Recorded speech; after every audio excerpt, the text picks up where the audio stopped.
বাবা সুন্দর করে একটা বাড়িতে আলপনা বানাইছে, এইদিকে মা করতেছে ঠাকুর পূজা। আজকে প্রচন্ড শীত পড়েছে, আমি বস্তা বাসি পরে রেডি হয়ে বের হয়ে পড়লাম। পাপাই সম্পূর্ণ রাস্তা প্রেম করতে করতে যাইতেছে আর আমি দেখে চলতেছি, কারণ আমার জিএফ নাই। আমি পারি না আর পারি না। দেখতেই দেখতে মালদা স্টেশনে চলে আসলাম। তারপর কিছুক্ষণ পরে আমার পেটের মধ্যে ইঁদুর দৌড়িয়েছিল, তো আমরা খাবার অর্ডার করলাম, ট্রেনেরই খাবার, বিরিয়ানি।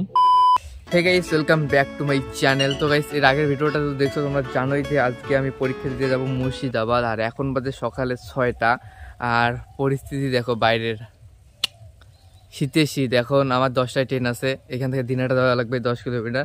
তো এখন আমি স্নানটা করিনি সবার প্রথমে। আর আজকে না পিঠে ভাজা, যে পৌষ সংক্রান্তি, তো মা পিঠে ভাজতেছে, তোমাদেরকে দেখাই দেবো এখন। তো সবার প্রথমে স্নানটা করে নেই। তো গাইস দেখো, আমি স্নান করে আগুন পোয়াইতে বসছি, আর আমার কোনো কাজ নেই।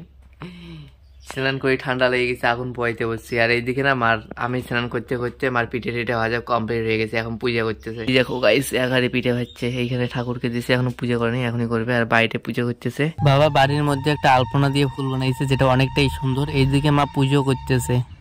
ফাইনালি গাইস, আমি খাওয়া দাওয়া করে রেডি হয়ে বের হয়ে পড়লাম। আমি এখন যাব দিনাটা গিয়ে উঠবো ট্রেনে, আর সেখান থেকে যাব নিউ কুচবিহার থেকে চলে যাব খাগড়াঘাট রোড। মানে আমাদের আজকে দিনটা যাবে, শুধু দিনটা যাবে বলতে ভুল, কারণ রাতটাও যাবে। রাতের আমরা 2টার দিকে নামবো। আর এইদিকে দেখো বাবা ব্যাগ নিয়ে আমাকে আগাই দিতে যাইতেছে দিনাটায়, আর আমার সাথে যাবে পাপাই। তো গাইস, আমরা দিনাটা আসার সাথে সাথেই ট্রেন আসছে, তাই আমি আর সেখানে ভিডিও করতে পারিনি। আমরা ডাইরেক্ট চলে এসেছি নিউ কুচবিহারে। এখন নিউ কুচবিহারে এসে ওয়েট করতেছি, কারণ আমাদের ট্রেন আছে দুপুর 2টোয়, আর নামবো আমরা রাতের 2টোয়।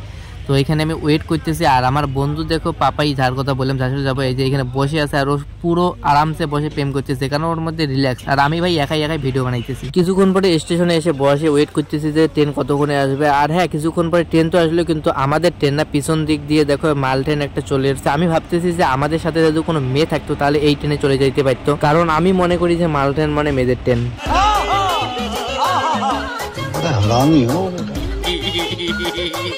তো গাইস, অনেকক্ষণ ওয়েট করার পরে আমাদের ট্রেন চলে আসলো। আমি বসে বললাম, আর আমাদের সিট দুটো ভালো জায়গায় পড়ছে, জানালার সাইডে। আর আমার প্রেমারও বন্ধু তো বাহ, পুরো রাস্তা প্রেম করতে করতে যাইতেছে, আমার সাথে একটু কথাও বলে না। এটাও ভাবে না যে আমি একাই আসলাম, বাড়ি ছেড়ে আসলাম, আমার গার্লফ্রেন্ডকে ছেড়ে আসলাম।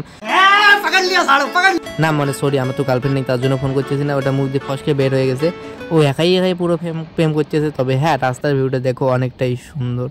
রাতের বাজে 10:30, আমরা ঢুকে বললাম মালদা স্টেশনে। আর আমার বন্ধু দেখো এখনো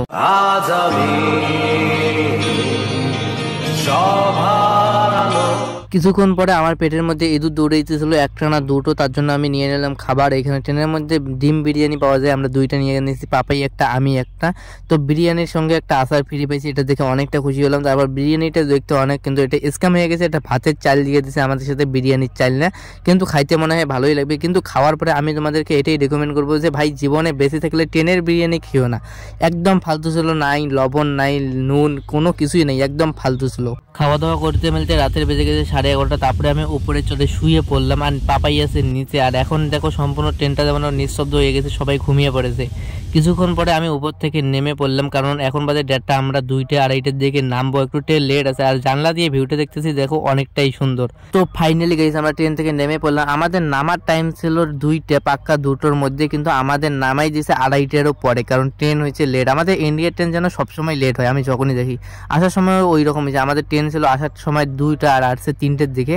আর এখনো দেখো 2টার সময় নামার দেওয়ার কথা, কিন্তু দেখো কত লেটে নামাইছে। আমরা এসে বসে বললাম স্টেশনে এইখানে, কারণ এখানে একটা সুন্দর জায়গা আছে কালারিং করা, এইখানে বসে আমরা রেস্ট নিতেছি। আর আমরা আজকে রাত্রিবেলা কোথাও যাবো না, রাত্রিবেলা বলতে পরের দিন পড়ে গেছে, কালকে সকালবেলায় যাবো, কারণ এখন আর গাড়ি পাওয়া যাবে না রুমে যাওয়ার মধ্যে। তো হ্যাঁ, এই ব্লগটা আমি এখানে বন্ধ করতেছি। তোমাদের কিরকম লাগছে কমেন্ট করে জানাবে। Tata, bye bye.